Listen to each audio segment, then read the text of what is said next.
Hello दोस्तों, serial तुमसे तुम तक में अब आप देखने वाले हैं कि अन्नू लगाएगी रोते हुए आर्य को अपने गले।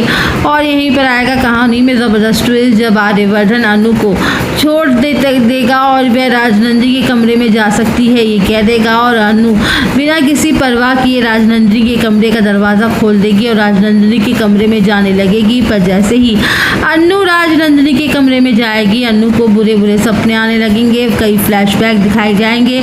अन्नू जो सपने में देखती थी वही उससे ज़्यादा खतरनाक सपने अन्नू को आने वाले हैं। और यहाँ पे राजनंदिनी के कमरे में चारों तरफ अन्नू को अपने अतीत की सच्चाई दिखाई देने लग जाएगी। अन्नू को अतीत की परछाई भी दिखाई देगी।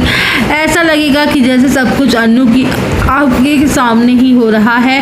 और ये सब देखकर अन्नू बहुत ज़्यादा डर जाएगी और अन्नू चीखने चिल्लाने लगेगी। और अन्नू ज़ोर ज़ोर से आर्यवर्धन को बुलाएगी, पर आर्यवर्धन अन्नू की आवाज़ नहीं सुन पाएगा। और फिर जैसे ही राजनंदिनी अन्नू को समझाएगी और बोलेगी कि तुम मुझे ऐसे देख के डरो मत, क्योंकि मैं तुम्हारी ही वजूद हूँ। हाँ, बात अलग है कि हम दोनों दो जिस्म हैं, लेकिन हमारी आत्मा एक ही है।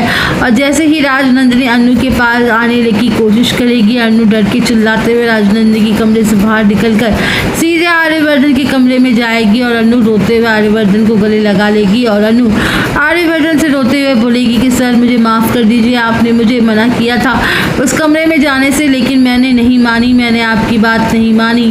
और अब मुझे समझ में आ गया है कि आप मुझे उस कमरे में क्यों नहीं जाने देना चाहते थे।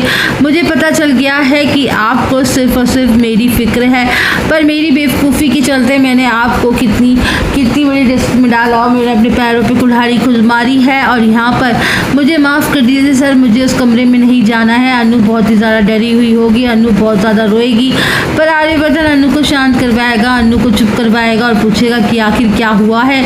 और दोस्तों, आप सब कितने एक्साइटेड हैं आर्यवर्धन के अतीत को जानने के लिए, आप हमें बताना बिल्कुल ना भूलें।